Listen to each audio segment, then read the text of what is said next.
રાજ્યમાં હજુ પણ 2 દિવસ વરસાદી માહોલ યથાવત રહેવાનો છે। હવામાન નિષ્ણાંત બલાલ પટેલે ભારેથી અતિ ભારે વરસાદની આગાહી કરી છે।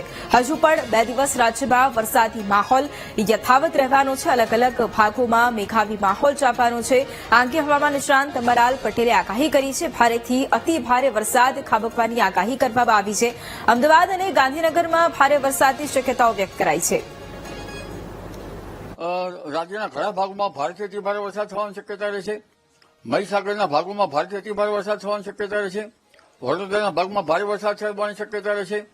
આ ઉપરાંત અમદાવાદ ગાંધીનગરના ભાગોમાં મુસળધાર વરસાદ થવાની શક્યતા રહેશે અને આ મુસળધાર વરસાદથી અમદાવાદ ગાંધીનગરમાં ભાગોમાં જળભરાવની સ્થિતિ પણ ઊભી થઈ શકે તેમ છે અને આ વરસાદ લગભગ કોઈ ભાગમાં તો વધુ ભારે હશે।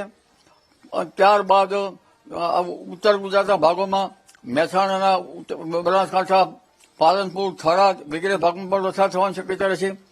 ઉત્તર ગુજરાતના કેટલાક ભાગમાં ભારેથી અતિ ભારે વરસાદ થવાની શક્યતા રહેશે। કચ્છના ભાગમાં વરસાદ થવાની શક્યતા રહેશે। સાબરકાંઠાના સંલગ્ન ભાગોમાં ભારેથી અતિ ભારે વરસાદ થવાની શક્યતા રહેશે।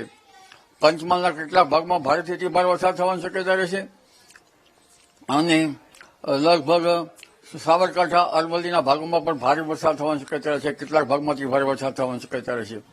એટલે ધીરે ધીરે તારીખ 8 સુધીમાં ગુજરાતના ઘણા ભાગોમાં આ બંગાળ ઉપસાગરની સિસ્ટમ લગભગ પહોંચી જશે અને સૌરાષ્ટ્રના ભાગોમાં પણ વરસાદ થવાની શક્યતા રહેશે। તારીખ 13, 14, 15, 16 અને 18 સુધીમાં ગુજરાતમાં એક મજબૂત બીજું વહન આવી શકે તેમ છે અને આ વહન પણ મધ્યપ્રદેશના ભાગોમાં થઈને આવતા ગુજરાતના કેટલાક ભાગોમાં લગભગ 4 થી 6 ઇંચ વરસાદ તો ક્યારેક તેથી વધુ વરસાદ કરી શકે તેમ છે।